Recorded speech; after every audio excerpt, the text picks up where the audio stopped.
Shalom, Bapak Ibu Saudara. Kita melanjutkan studi kita kristalisasi, dan ini masih di kitab Daniel.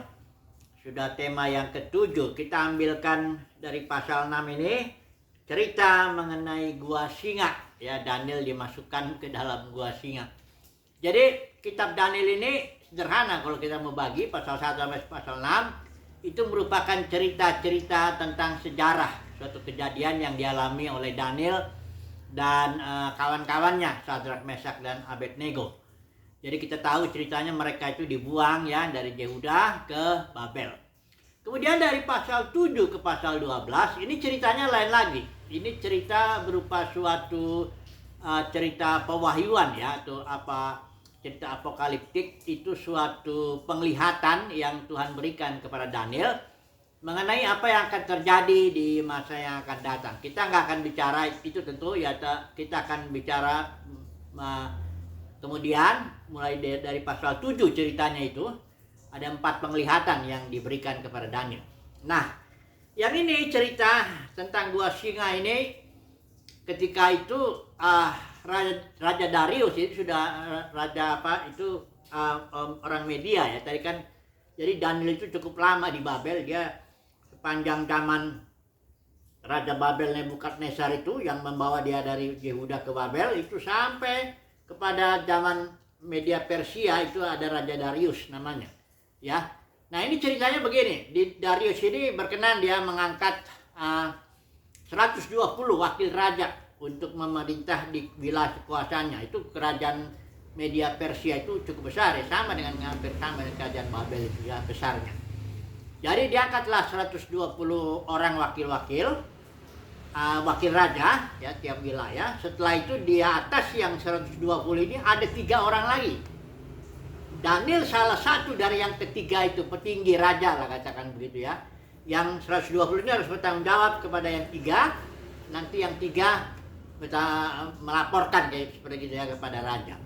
Dan Daniel ini luar biasa, dia dari antara yang ketiga ini maupun yang ke 120 ini, Daniel ini karena dia memiliki roh yang luar biasa ya, dia sungguh-sungguh beribadah kepada Tuhan ya, betul-betul luar biasa. Bahkan Raja Darius berniat untuk mengangkat Daniel menjadi penguasa di seluruh wilayah kerajaannya. Nah, karena iri hati tentunya ya, ini yang 120 dan yang wakil raja yang 2 ini, dia berusaha bagaimana menjatuhkan Daniel ini ya. Nah, mereka melihat kalau soal pemerintahan, soal pekerjaan Daniel ini di dalam pemerintahan di Media Persia itu nggak ada cacat celahnya.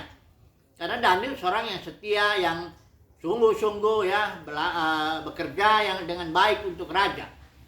Sehingga akhirnya mereka bilang, ini kita nggak mungkin bisa mencari alasan untuk mendakwa Daniel ini kecuali dalam hal ibadahnya. Karena ibadah Daniel itu tentu berbeda dengan ibadah orang-orang yang di sana. Kalau Babel itu dewa Bel ya, tiap wilayah itu biasanya ada dewa-dewanya ya. Berbeda dia. Nah, akhirnya sepakatlah ini mereka ini petinggi raja, para petinggi ini, perwira apa semuanya ini, kita katakanlah kepada Raja Darius supaya dibuat surat perintah supaya dalam 30 hari siapa yang bermohon kepada suatu dewa atau manusia selain kepada raja itu akan dilempar ke gua singa ya. Ini dibikinlah dihasutlah katakan begitu ya Raja Darius ini, agar dia membuat surat yang tidak bisa dirubah lagi menurut undang-undang Media Persia itu. Nah, karena Raja Darius ini juga nggak tahu apa maksudnya, dan dia pikir ya nggak apa-apalah dibuat aja surat itu. 30 hari di antara kerajaan di wilayahnya nggak boleh ada orang bermohon meminta sesuatu kepada dewa atau kepada manusia kecuali kepada Raja Darius.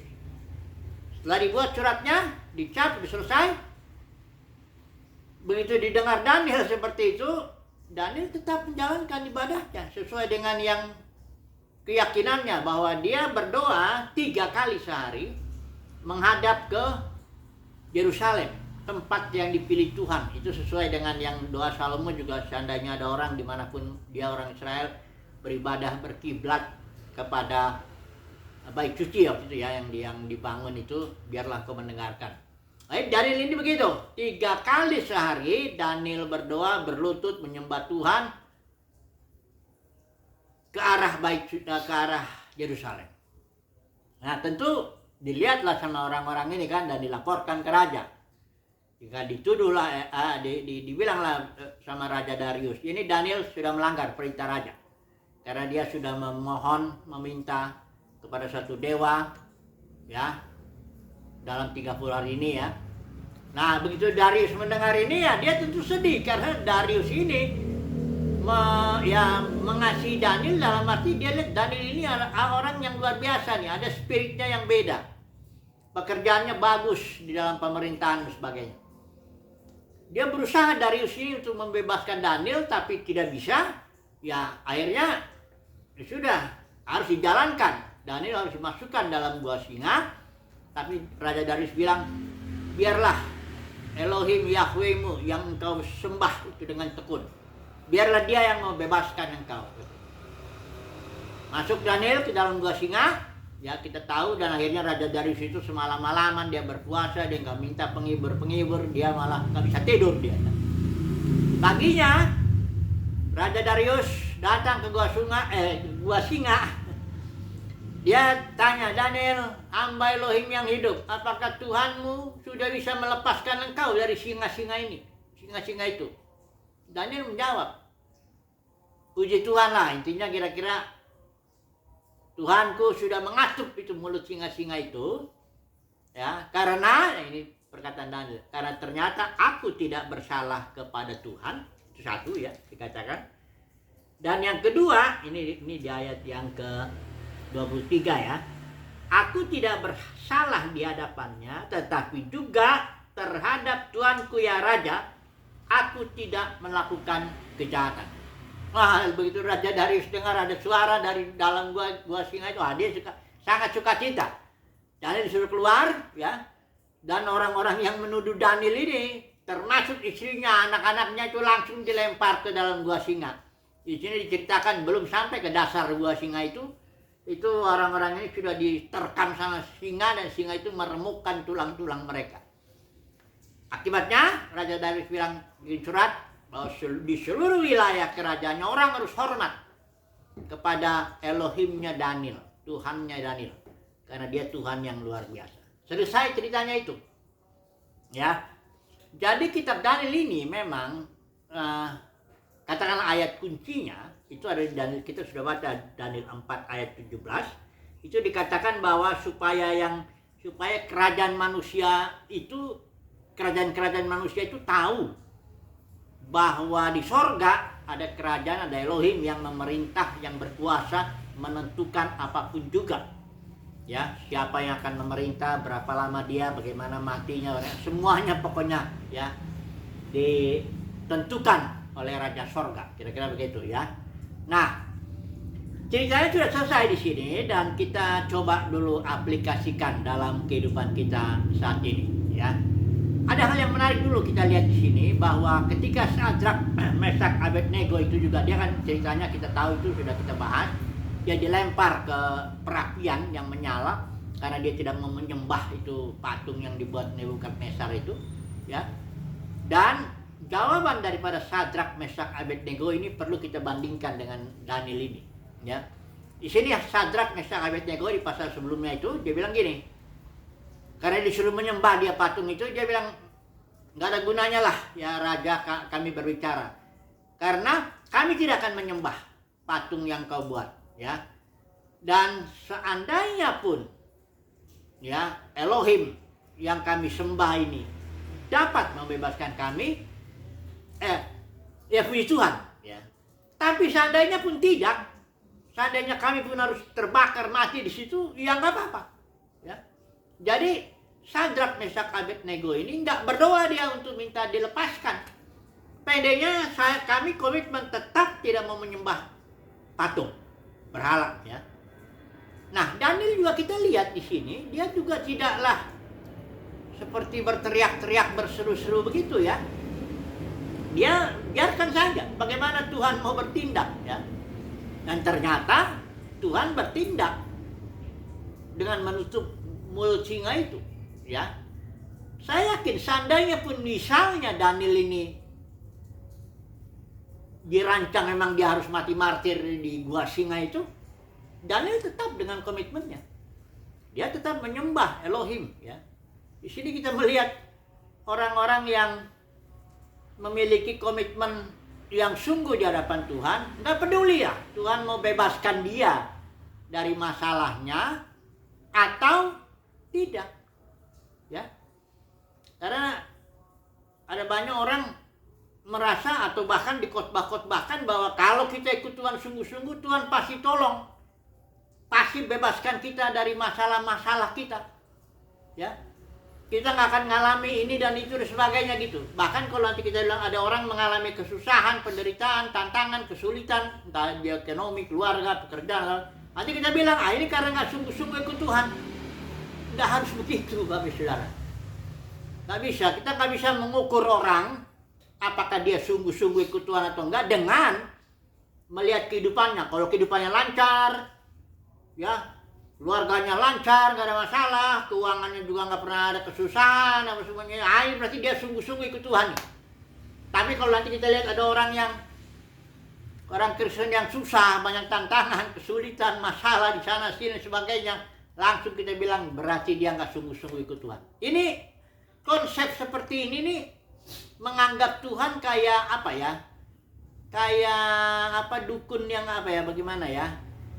Jadi ada juga yang mengatakan, kau bayar dulu persepuluhan, itu membuat keuanganmu terkonek dengan keuangan sorgawi dan kau nggak akan kekurangan dan sebagainya.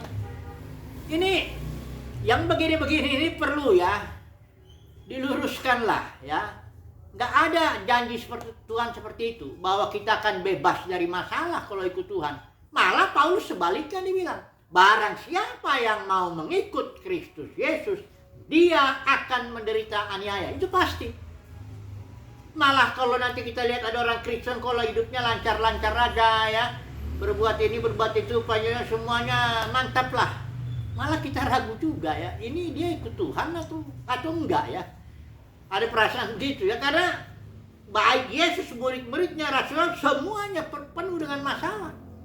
Tapi mereka semua melakukan kehendak Bapa, itu persoalannya ya. Nah, jadi kita nggak bisa mengukur ya seseorang itu apakah dia ikut Tuhan, beribadah sungguh-sungguh atau enggak. Terus kita lihatlah dia keuangannya, kita lihatlah dia ada masalah apa enggak, kita lihatlah dia berpenyakitan atau enggak dan sebagainya. Saya nggak bilang bahwa ya kalau ikut Tuhan berarti kita selalu ada masalah, tantangan, penyakitan, bukan begitu ya. Kita seperti Daniel belajar dan juga Sadrak, Mesak, Abednego. Pokoknya aku mau ikut Tuhan, aku mau beribadah kepada Tuhan. Apakah Tuhan tolong aku atau tidak, itu urusan yang lain. Ya, bagianku di sini, komitmenku kupegang. Aku mengikut Tuhan sampai kepada akhirnya. Begitu. Nah, jadi kalau udah begini, nggak gampang kita dikalahkan. Ya. Nggak gampang kita dikalah kayak Ayub ya. Cerita Ayub itu kan dia luar biasa diberkati Tuhan. Tapi dalam batinnya Ayub itu sudah ada dua komitmennya. Ya. Ketika dihancurkan lah, diizinkan Tuhan itu ada serangan iblis apa semuanya, dirancang Tuhan sebenarnya itu semua. Ayub habis harta bendanya, anak-anaknya mati, bahkan tubuhnya kena penyakit dan sebagainya. Ayub berkata, dengan telanjang aku datang ke dunia, dengan telanjang aku pergi. Ya. Tuhan yang memberi, Tuhan yang mengambil. Terpujilah nama Tuhan. Nah, ini dia nih. Dan Tuhan, Alkitab bilang di situ, Ayub tidak bersalah dalam perkataannya. Artinya benar yang Ayub bilang, bahwa Tuhan yang memberi, Tuhan yang mengambil. Terpujilah nama Tuhan, perkataan Ayub itu juga benar. Ya, nggak ada salahnya.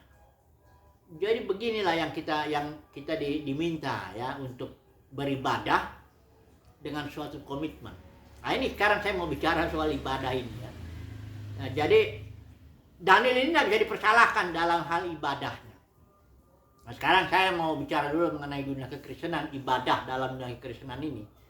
Karena ibadah dalam dunia kekristenan sudah berbeda dengan ibadah gereja mula-mula. Kalau kita melihat gereja mula-mula itu, di Kisah Para Rasul lah kita lihat. Jadi kalau ingin tahu ibadah yang sebenarnya itu siapa yang menjalankan, jangan lihat 200 tahun yang lalu, 300 tahun yang lalu, atau lihat orang ini, orang itu saat ini, jangan. Kita mesti mundur ke belakang ketika pertama kali gereja dilahirkan. Di Kisah Para Rasul itu ada 28 pasal Kisah Para Rasul itu, ada istilah ungkapan ya, Roh Kudus memimpin, Roh Kudus berbisik, Roh Kudus melarang, penuh Roh Kudus, dan ungkapan-ungkapan lainnya. Ada 70 kali ungkapan seperti itu di dalam Kisah Para Rasul yang hanya 28 pasal itu. Dan kita melihat ibadahnya gereja mula-mula itu suatu ibadah yang spontan, dipimpin Roh. Petrus itu bikin KKR itu tidak ada direncanakan apa-apa ya. Nggak ada panitianya, nggak ada pengumpulan dana, nggak ada siap-siap alat musik apa semuanya, nggak ada itu. Dia hanya jalan dengan Rasul Yohanes. Ada orang yang lumpuh, emas dan perak, kata Petrus, aku nggak punya, tapi apa yang kupunya aku berikan, dalam nama Yesus bangkit dia. Setelah itu kumpul orang, karena ada mujizat begitu, 3.000 orang tobat ya. Yang awalnya juga itu 3.000, jadi tambah lagi 5.000. Itu semuanya spontan. Dalam berdoa juga, mereka ada masalah, berdoa, kumpul. Begitu berdoa terjadi apa kayak guncangan begitu ya. Roh Kudus lagi turun dan sebagainya ya. Jadi kadang mereka hidup dengan spontan, dari rumah ke rumah. Pertemuannya tuh dari rumah ke rumah. Ya, nggak ada gedung, memang nggak ada gedung ya, dalam 200 tahun pertama gereja mula-mula nggak ada gedung ya. Tidak ada ritual-ritual yang pasti. 1 Korintus 14 ayat 26 itu pokoknya kalau kalian bertemu, masing-masing memberikan sesuatu lah, kata Paulus. 1 Korintus 14 ayat 26 itu. Ada yang berikan mazmur, ada yang berikan pengajaran, ada yang berikan bahasa roh dan terjemahannya, apa semuanya. Padanya spontan aja. Inilah ibadah gereja mula-mula yang spontan. Mereka tiap hari mengumpul, kadang-kadang juga enggak tiap hari ya. Pokoknya bagaimana Roh Kudus mengatur aja. Inilah artinya ibadah dalam roh dan kebenaran yang seperti Yesus katakan dalam Yohanes pasal 4 itu kepada perempuan Samaria. Perempuan Samaria masih punya konsep ibadah itu harus di Yerusalem atau di Gunung Gerizim ya, kalau orang Samaria itu ya. Yesus bilang ada saatnya. Ya, ibadah itu bukan soal di sini atau di situ, di gedung ini atau gedung itu, bukan soal itu ibadah. Ya. Ibadah itu bukan soal melakukan ritual ini, ritual itu, aturan agamawi ini, aturan agamawi itu, bukan begitu. Ibadah itu, kata Yesus, dalam roh dan kebenaran. Ini juga bukan ibadah dalam bahasa roh, maksudnya begitu. Ibadah dalam roh dan kebenaran. Kebenaran itu istilahnya realita, ya. Apa adanya sesuatu, bukan simbol, ya. Truth, ya. Yesus bilang, I am the truth. Akulah kebenaran. Itu artinya aku bukan simbol, aku realitanya daripada semua yang disimbolkan dalam perjanjian lama itu. Akulah ini datang realitanya. Orang yang harus ibadah, jangan lagi dalam bentuk-bentuk simbol seperti itu. Kalau orang Israel beribadah di Yerusalem, harus begini, harus korban ini, harus ini. Waduh, kalau orang Farisi bikin aturan tuh ada 613 aturan hukum Taurat tuh dibikin. Bukan hanya ibadah, tapi hidup sehari-hari juga diatur seperti begitu. Aturan melulu. Ya. Tapi kalau ibadah dalam roh itu bukan aturan. Ibadah dalam roh itu suatu jenis kehidupan sehari-hari yang dipimpin Roh Kudus. Terserah Roh Kudus mau memimpin bertemu, ya kita bertemu. 2-3 orang pun bertemu dalam nama Tuhan, di situ Tuhan hadir. Tidak perlu ada ritual-ritual, liturgi, harus begini, begitu, nggak perlu. Pedenya siapa yang mempunyai sesuatu, kau punya mazmur, berikan. Kau punya pengajaran, berikan. Kau punya... Tidak ada aturan. Ya, tapi bukan artinya nggak tertib. Semuanya diatur oleh Roh Kudus, itu maksudnya. Ibadah itu adalah sesuatu jenis kehidupan jemaat yang harus diatur Roh Kudus. Nah, kita tahu kan ketika Kisah Para Rasul 20 itu Paulus bilang di akhir pelayanannya, dia bilang sama para penatua di Efesus, ngomongnya di Miletus. Dia bilang, dari antara kalian yang akan ada serangan serigala ganas menyerang kalian. Beberapa dari antara kalian akan dengan ajaran palsu tarik murid-murid kepada dirimu sendiri. serigala ganas ini tujuannya apa? Memecah gereja. Gereja jadi sebagian mengikut pemimpin ini, sebagian mengikut denominasi ini, sebagian mengikut aliran ini. Itu serigala ganas yang mencabik-cabik dan memecah belah gereja. Siapa yang diserang pertama oleh serigala ganas? Ya para pemimpin itu. Yang dengan ajaran palsu dia membangun kerajaannya sendiri. Maka sebagian ikut sini, sebagian ikut sini. Sampai sekarang gereja udah ada puluhan ribu denominasi. Enggak lagi ngikutin Roh Kudus, enggak. Sudah mengikuti para pemimpin jemaat itu. Di mana kalau pemimpinnya bilang begini, bagaimana begitu, ya ikut. Ya. Jadi aneh memang kalau ada orang misalnya datang ke suatu denominasi tertentu, aliran tertentu, dia bilang saya datang ke sini mau dipimpin Roh. Nanti ditanya kamu di sini kalau mau melayani sudah ada aturannya. Kalau di sini sudah ada suatu struktur, katakan begitulah ya. Otoritas manusiawinya tuh kelihatan dari garis komando itu kan, yang paling atas dia paling atur. Yang ini yang bertanggung jawab ke sini, ini harus mengontrol ini dan sebagainya. Udah dibikin struktur. Nah, kalau kau sudah dimasukkan di sini, mau melayani di sini, jangan lagi bicara mau dipimpin Roh. Karena di sini sudah diatur jobnya, pekerjaanmu, jam kantornya ada, gajimu juga sudah ada, semuanya sudah ada di sini, sudah diatur, ya. Jangan bilang-bilang dipimpin Roh, ya. Jangan bicara-bicara ibadah dalam Roh. Nah, di sini pun sudah ada liturginya kok, sudah ada semuanya lah, sudah beres lah, tinggal jalanin aja. Nah itu bedanya ibadah yang mula-mula, gereja mula-mula dengan ibadah yang sekarang. Ya. Jadi kalau bagaimana dong kalau gitu? Saya rindu nih ibadah dalam Roh dan kebenaran. Misalnya ada orang bilang itu, saya rindu nih di hadapan Tuhan beribadah, mengikut Tuhan. Ya. Ya. Nggak ada jalan lain. Engkau dan kita harus keluar dari sistem ibadah dunia kekristenan. Harus. Kita harus menjadi orang bebas kayak Paulus itu ya, orang bebas tapi tawanan Roh. Paulus itu orang bebas, dia nggak terikat oleh apapun juga, ya. Dia tidak digaji oleh siapapun, ya. Memang ada beberapa gereja atau orang-orang yang mendukung Paulus, membantu sekali-sekali. Misalnya gereja di Filipi pernah ngasih sumbangan pada Paulus, tapi bukan gaji sehingga Paulus harus bertanggung jawab kepada gereja Filipi, enggak gitu. Hanya suatu bantuan sesekali, ya. Dia kadang-kadang menerima keramah tamahan orang-orang tertentu juga. Itu tidak apa-apa, seorang pekerja kata Paulus patut mendapat upahnya.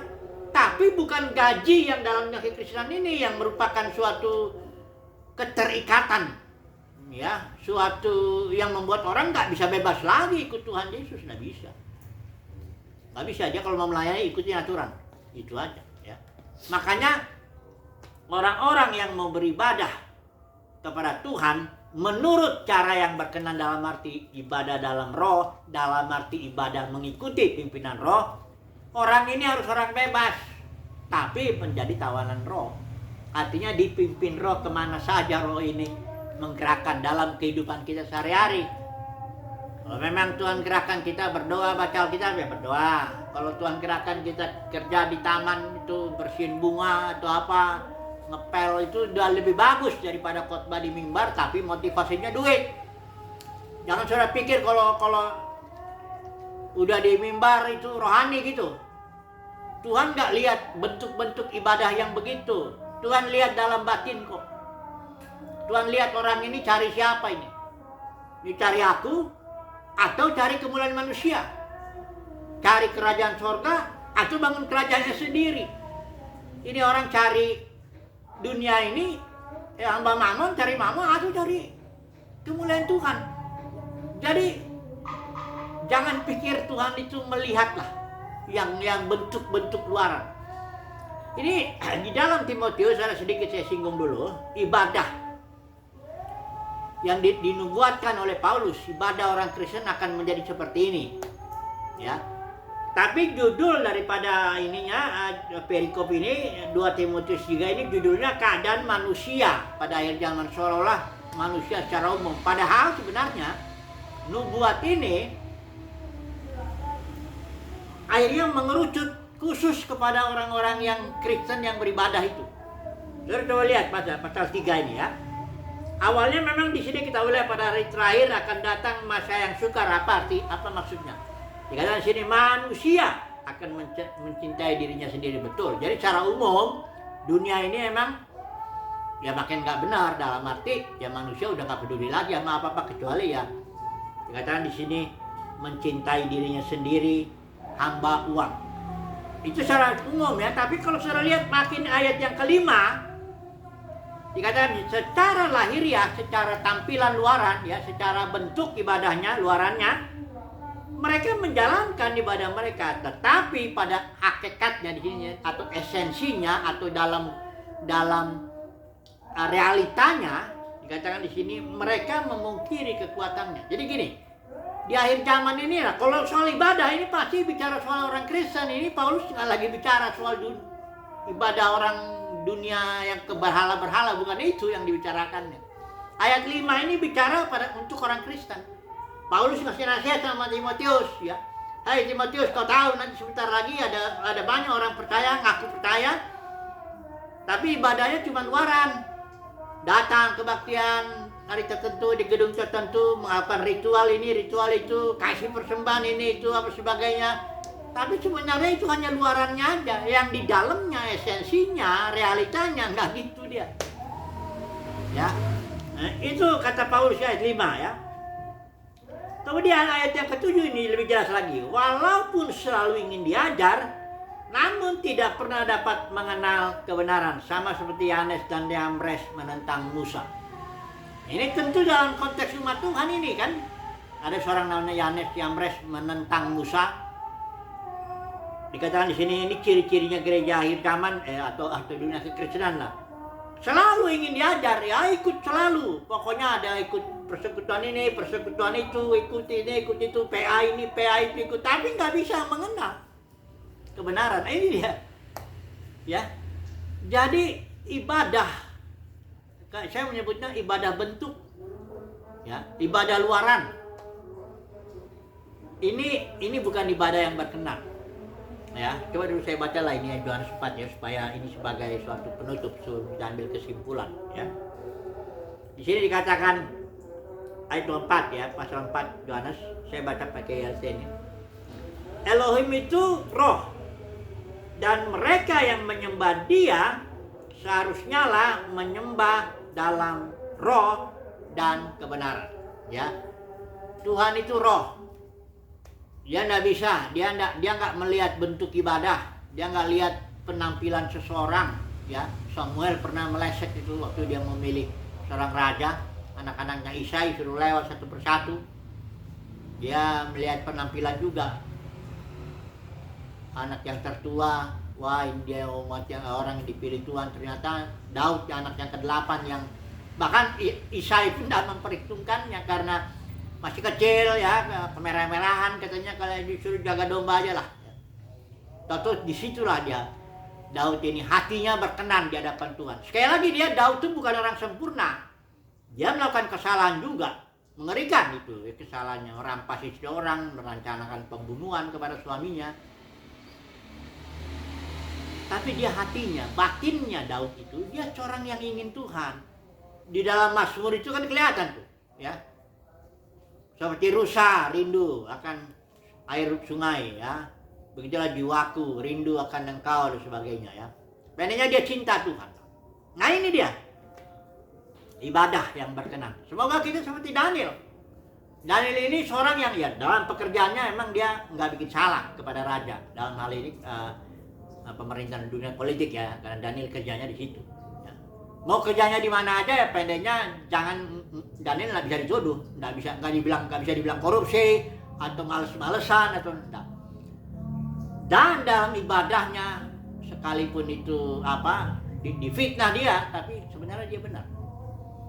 Nah inilah yang kita minta kasih karunia Tuhan lah, supaya ibadah kita berkenan kepada Tuhan dan pekerjaan kita juga baiklah seperti itu ya. Haleluya. Amin.